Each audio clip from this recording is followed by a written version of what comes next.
मेरे जिगर के टुकड़ों। आज की मूवी एक सच्ची घटना पर आधारित है जिसमें एक लड़की के डैडी उसको 20 सालों तक कैद करके उसके साथ काफी कुछ गलत करते हैं। मूवी काफी इमोशनल है। आई होप आपको फिल्म पसंद आएगी। फिल्म का नाम है गर्ल इन अ बेसमेंट। एक खूबसूरत लड़की को दिखाकर इस मूवी की स्टार्टिंग होती है। इस लड़की का नाम सारा है जो अपने पेरेंट्स के साथ रहती है। सारा रात में पार्टी में जाना चाहती है जिस पर उसकी मॉम उसे जाने की परमिशन दे देती है, पर उसके डैड उसे कहीं नहीं जाने देना चाहते हैं। सारा को आजादी चाहिए होती है जिस पर वो खाने की टेबल पर ही लड़ती है और वहाँ से चली जाती है। सारा के डैड का नाम डॉन होता है। वो बहुत ही बगैरत किस्म के आदमी है। वो सारा को कोई आजादी नहीं देना चाहते हैं, लेकिन उसी रात सारा चुपके से घर से बाहर आ जाती है और अपने बेस्ट फ्रेंड क्रिस्टोफर के साथ पार्टी में चली जाती है। वहीं रात में जब सारा की मॉम उसके रूम में जाती है तो सारा अपने रूम पर नहीं होती है। ये बात मॉम डॉन को आकर बता देती है। डॉन समझ जाता है कि सारा चुपचाप घर से निकल के पार्टी में चली गई है। डॉन अब काफी गुस्से में होते हैं। सुबह जब सारा पार्टी से अपने घर आ जाती है तो उसके डैड बाहर ही उसका वेट कर रहे थे। वो सारा से डोर पर ही चिल्लाने लगते हैं। अब सारा अपने घर के अंदर आती है और वो डैड की बातों को सुन भी नहीं रही होती है। वहीं सारा की मॉम भी आ जाती है और वो सारा को बचा लेती है। इसके बाद सारा अपने रूम पर जाती है और बाद में वो अपनी मॉम और अपनी बड़ी सिस्टर को बताती है कि 3 महीने बाद वो 18 साल की हो जाएगी और फिर वो अपने बॉयफ्रेंड क्रिस्टोफर के साथ रहने चली जाएगी जो उसे काफी प्यार करता है और सारी आजादी देता है। हम देखते हैं कि डॉन भी ये सब डोर पर कान लगाकर सुन लेता है। फिर डॉन अपने घर के तहखाने में जाकर एक सीक्रेट रूम को खोलता है जिसके बारे में उसके घर पर किसी को कुछ नहीं पता होता।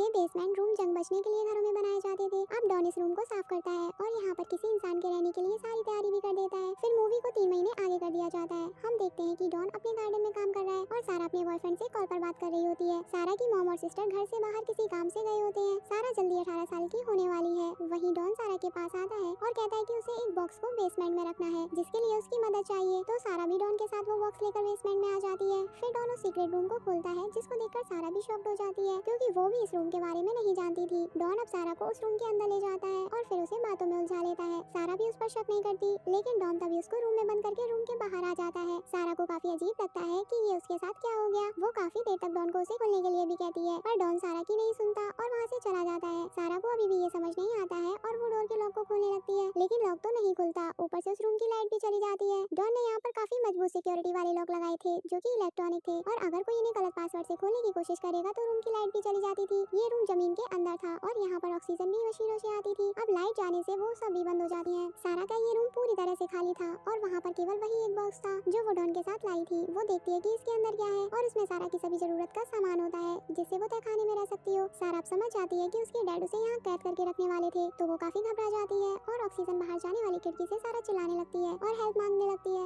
डॉन देखता है कि सारा की आवाज ऊपर तक आ रही है और वो उस खिड़की को भी बंद कर देता है। ये तहखाना एक साउंड प्रूफ रूम था और अब सारा की आवाज कहीं से भी बाहर नहीं जा सकती थी। सारा को कुछ समझ नहीं आता और वो सोचती और इंतजार करती है कि यहाँ से कैसे भागे। वहीं ऊपर उसके घर पर उसकी मॉम और सिस्टर आ जाती हैं और उसके लिए काफी फिक्र करती हैं, लेकिन डॉन कुछ नहीं कहता। अब जैसे कि उसे सारा से कोई फर्क न पड़ता हो। अगले दिन सारा फिर से डोर पर ही हेल्प के लिए काफी चिल्लाती है और जैसे ही वो लॉक को फिर से जबरदस्ती खोलने की कोशिश करती है तो फिर से उसके साथ कल जैसा होता है। लाइट चली जाती है और अब सारा भी समझ जाती है कि यहाँ पर जानबूझकर ऐसा किया गया है। फिर डॉन वहाँ आता है और सारा उसे पुश करके वहाँ से आजाद होने की कोशिश करती है, लेकिन वहाँ से बाहर जाने वाला दूसरा डोर भी लॉक होता है। डॉन सारा को काफी बेरहमी से दोबारा तहखाने में लाता है और उस पर चिल्लाता है। अब सारा भी समझ गई होती है कि डॉन ने ये सब प्लान किया है। डॉन सारा से कहता है कि अगर वो उसकी बात मानेगी तो वो यहाँ से उसे जल्दी आजाद कर देगा, लेकिन सारा डॉन की किसी बात को मानने से मना कर देती है। अब डॉन काफी गुस्से में होता है। सारा डॉन पर काफी चिल्लाती है, लेकिन डॉन उसके साथ फोर्सफुली इंटीमेट होकर वहाँ से चला जाता है। सारा की हालत अब काफी खराब होती है और उसे उल्टी होने लगती है। वहीं सारा की मॉम घर पर पुलिस बुला लेती है क्योंकि उन्हें सारा की काफी फिक्र होती है, लेकिन तभी डॉन पुलिस ऑफिसर से कहता है कि सारा अपने मन से घर छोड़कर गई है क्योंकि वो 18 साल की हो गई थी और अब वो हमारे साथ रहना नहीं चाहती थी। उसने इस बात को अपनी सिस्टर और मॉम को भी बताया है। मॉम कहती है कि सारा ऐसा कहती थी पर वो ऐसा कर नहीं सकती। वही पुलिस ऑफिसर को भी यही लगता है और वो कहता है कि हम सारा की जानकारी करेंगे, लेकिन हो सकता है कि वो अपनी मर्जी से गई है और थोड़े टाइम बाद वापस आ जाए। दूसरी तरफ सारा काफी परेशान होती है क्योंकि डॉन ने उसे प्रेग्नेंट कर दिया था। इसी बीच सारा का बॉयफ्रेंड क्रिस्टोफर भी काफी परेशान होता है और वो सारा का पता करने के लिए उसके घर पर आता है। यहाँ डॉन उसको बाहर गार्डन में ही रोक देता है और बताता है कि सारा अपने एक बचपन के दोस्त के साथ भाग गई है। क्रिस्टोफर भी इस बात पर यकीन कर लेता है और वहाँ से चला जाता है। अब मूवी को फिर से 21 दिन आगे कर दिया जाता है जहाँ सारा का बर्थडे होता है और सारा पूरे 18 साल की हो जाती है। डॉन तहखाने में उसके लिए एक केक कैंडल लेकर आता है और सारा को कैंडल बुझाकर सेलिब्रेट करने को कहता है। इस बार सारा उसकी बात मान लेती है और सोचती है कि अगर वो डॉन की बात मानेगी तो जल्दी यहाँ से निकल जाएगी। डॉन सारा के लिए एक रेड ड्रेस भी लाता है और उसे पहनने को कहता है। सारा भी एक एक करके डॉन की सारी बात मानने लगती है और वो ड्रेस पहन लेती है। डॉन सारा से फटे विश मांगने को कहता है तो सारा उसे यहाँ से आजाद करने के लिए कहती है, पर डॉन कहता है अभी ऐसा नहीं होगा। तो सारा एक टीवी और घड़ी मांगती है क्योंकि उसे यहाँ पर टाइम का कुछ पता नहीं चलता था। डॉन की नीयत अब सारा पर काफी खराब हो जाती है और फिर से वो सारा के साथ उसके बर्थडे वाले दिन की जबरदस्ती करता है। सारा इस बार सब कुछ सह रही होती है क्योंकि अब वो मनी मन सारा काफी कमजोर हो गई थी। फिर अगले दिन डॉन सारा के लिए एक घड़ी ला देता है। सारा खुद ही यहाँ से भागने के बारे में फिर से सोचती है और खाने के डिब्बे से एक नुकीला हथियार बना लेती है और वो रेड ड्रेस पहनकर डॉन को अपने पास बुलाती है। पर डॉन उसके इरादे समझ जाता है और उसे उस रात बेरहमी से बहुत ज्यादा ही मारता है, जिसमें सारा का हाथ भी फ्रैक्चर हो जाता है और सारा की ये कोशिश भी नाकाम रहती है। सारा को ये सब झेलते हुए अब 1 साल हो जाता है और अब सारा के पेट में बेबी होता है। डॉन सारा के लिए तहखाने में उसकी सारी जरूरत का सामान लाकर देता रहता है और सारा किताबें पढ़कर ही उसी तहखाने में खुद से ही अपने पहले बच्चे को जन्म देती है, जिसमें उसे काफी कुछ झेलना पड़ता है। सारा को एक बेबी गर्ल होती है लेकिन डॉन बेबी देखकर खुश नहीं होता। वहीं सारा उस बच्चे के साथ उसी तहखाने में रहने लगती है और वो अब यहाँ से बाहर निकलने के बारे में भी सोचना बंद कर देती है। सारा पूरा टाइम अपनी बेबी को ही देने लगती है और उसका नाम वो मैरी रखती है। ऐसे ही चलते चलते 4 साल और बीत जाते हैं और सारा की मॉम आज भी उसे मिस करती है और उसकी फिक्र करती है।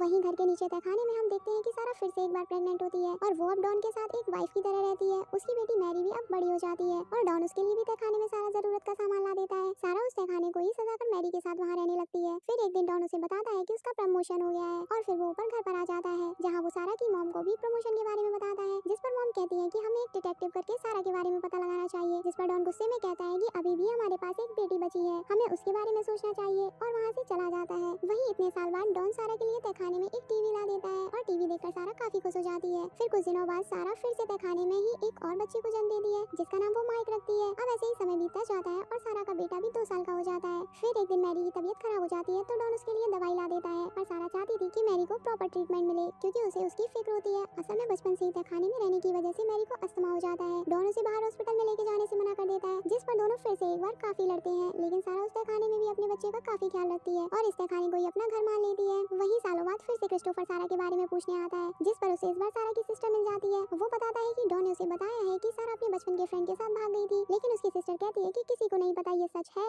या नहीं। वो ये भी कहती है कि उसे ऐसा लगता है शायद उसके डैड ने उसे कहीं छिपा दिया है या फिर वो सच में कहीं आजादी से जी रही है। आगे की मूवी काफी इमोशनल है। आइए देखते हैं कि सारा की आजादी को अभी और कितनी देर है, वो कैसे आजाद होगी। वहीं हम देखते हैं कि सारा एक बार फिर से प्रेग्नेंट होती है और मैरी भी अब इस तहखाने से बाहर जाने के लिए कहती रहती है, पर सारा उसे जैसे तैसे हर बार मना लेती है। वहीं घर पर सारा की मॉम डॉन से इस बात पर लड़ती है कि उन्होंने कभी सारा के बारे में पता करने की कोशिश नहीं की और दूसरी बेटी भी अब डॉन पर ही शक करने लगती है। वहीं डॉन गलती से तहखाने की चाबी गिरा देता है और सारा की सिस्टर जान जाती है कि ये बेसमेंट की चाबी है। जब वो वहाँ जाकर देखती है तो वहाँ रहने खाने के लिए काफी सामान रखा हुआ होता है कि उतने में ही डॉन वहाँ आ जाता है और उस पर चिल्लाकर यहाँ कभी दोबारा नहाने के लिए कहता है और सारा की सिस्टर ऊपर चली जाती है। वहीं सारा फिर से एक बार बहुत तकलीफों के बाद अपने तीसरे बच्चे को भी उसी तहखाने में जन्म दे देती है, जो कि एक बेबी बॉय होता है। सारा अब जान गई होती है कि डॉन से कैसे बात करनी है। फिर एक दिन वो डॉन को कहती है कि वो उस बच्चे को उसकी मॉम को दे दे क्योंकि ये जगह छोटी है और वो अकेले 3 बच्चों की जिम्मेदारी नहीं उठा पाएगी। डॉन को भी यही सही लगा है और वो उस बच्चे को अपने घर के बाहर एक नोट के साथ रख देता है, जिसमें सारा ने लिखा होता है कि उसकी पैसों को लेकर तंगी है और वो इस बेबी को पालने के लिए रेडी नहीं है, इसे आप रख लें और कुछ दिनों बाद हालत सही होने पर मैं इसे ले जाऊंगी। सारा की मॉम तुरंत उस बच्चे को अडॉप्ट कर लेती है और सारा के आने का वेट करने लगती है। लेकिन सारा वहीं एक और नोट डाल देती है कि डैड ने उसे बेसमेंट में बंद कर दिया है, जल्दी से उसकी हेल्प करो। पर मॉम के हाथ लगने से पहले ये नोट डॉन के हाथ लग जाता है और फिर से एक बार डॉन तहखाने में जाकर सारा को मारता है और उसके साथ जबरदस्ती करता है। अब हम देखते हैं कि सारा के बच्चे भी बड़े हो गए हैं और वो उस तहखाने को अपना घर मानने लगे हैं। फिर एक दिन सारा देखती है कि डॉन उसकी बेटी को घूर रहा था और डॉन का चेहरा साफ बता रहा था कि उसके क्या इरादे हैं। वो डॉन को कहती है कि ऐसा कुछ करने के बारे में सोचना भी मत। वहीं सारा को अपनी बेटी की काफी फिक्र होती है क्योंकि वो बीमारी रहती है। फिर एक दिन बाहर बारिश की वजह से उनके तहखाने में भी पानी आने लगा है और सारा जान जाती है कि वो वहाँ की दीवार समय के साथ कमजोर हो गई है और वहाँ से किसी को बताया जा सकता है कि वो नीचे फंसे हुए हैं। सारा उस जगह पर सुराख कर देती है और रात में वहाँ पर टॉर्च लगा देती है, जिसकी रोशनी बाहर एक आदमी देख लेता है और वो घर जाकर डॉन को ही बता देता है। डॉन फिर से गुस्सा हो जाता है और अब वो जाकर फिर से सारा को तहखाने में बहुत ज्यादा मारता है। सारा का मिसकैरेज हो जाता है और डॉन उस बच्चे को जाकर गार्डन में ही दफना देता है। इस बात से सारा और उसके बच्चे बहुत दुखी होते हैं।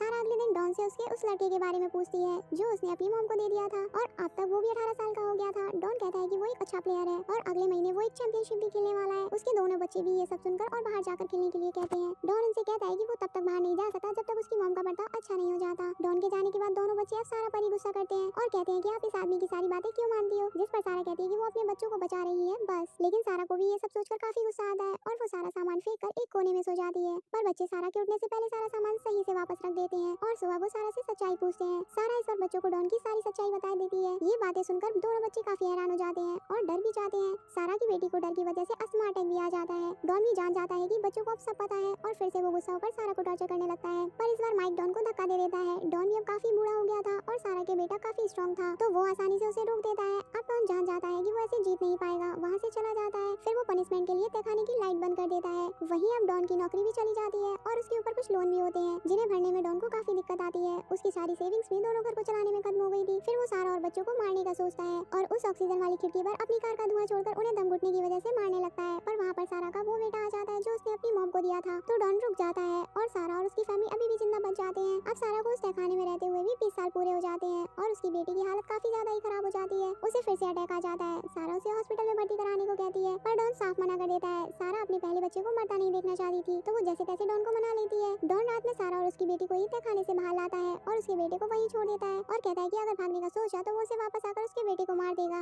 अब 20 सालों में सारा पहली बार अपने उस तहखाने के दरवाजे से बाहर आती है और अपने घर को इतने सालों बाद देखती है। डॉन दोनों को हॉस्पिटल लेकर जाता है और बहुत मुश्किलों से सारा की बेटी की जान बचाई जाती है। अब सारा बाहर की लाइफ देख लेती है और किसी भी कीमत में वापस तहखाने में जाना नहीं चाहती है, तो बस डॉन को अपने पास से दूर करना चाहती थी ताकि वो किसी को अपनी हालत बता सके, और वो डॉक्टर के द्वारा दिए गए एक पेपर पर पानी गिरा देती है। डॉन काफी गुस्सा करता है, पर ये तहखाना नहीं था और वो अपना हाथ नहीं उठा पाता और वो पेपर दोबारा लेने जाता है। इतने में सारा लेडी डॉक्टर के पास जाकर गले लग जाती है और प्लीज हेल्प मी कहती है और डॉन की तरफ इशारा करती है। डॉन वहाँ से निकलने लगता है, पर इस बार सारा की किस्मत साथ दे देती है और वहाँ एक पुलिस ऑफिसर भी होता है जो डॉन को पकड़ लेता है और तब तक सारा उसे सब कुछ सच बता देती है। आई मीन सब कुछ। फिर पुलिस डॉन को वहाँ से ले जाती है और उसके बेटे को भी घर के तहखाने से निकाल लेती है। सारा की मॉम ये देखकर लगभग सदमे में चली जाती है, पर वो बच जाती है और अब डॉन को भी जेल हो जाती है। मूवी की एंडिंग में हम देखते हैं कि सारा के सारे बच्चे बाहर आकर खेल रहे थे और सारा भी अपनी रियल फैमिली के साथ काफी खुश थी। फिर वो अपने उसी बॉयफ्रेंड क्रिस्टोफर से मिलती है जो अभी तक सारा का वेट कर रहा था। वो दोनों एक नदी के किनारे होते हैं और फिर सारा उसके साथ बाइक में एक लॉन्ग ड्राइव पर चली जाती है और फिर मूवी यहीं पर एंड हो जाती है। मेरे जिक्र के टुकड़ों, ये फिल्म काफी इमोशनल थी। अगर आप इस फिल्म की सच्ची कहानी जानना चाहते हैं तो उसकी लिंक मैंने डिस्क्रिप्शन में डाल दी है। और हाँ, अगर आपका मन हो तो चैनल भी सब्सक्राइब कर लो। I love you family. I hope आपको हमारी मूवी समझाने का तरीका पसंद आया।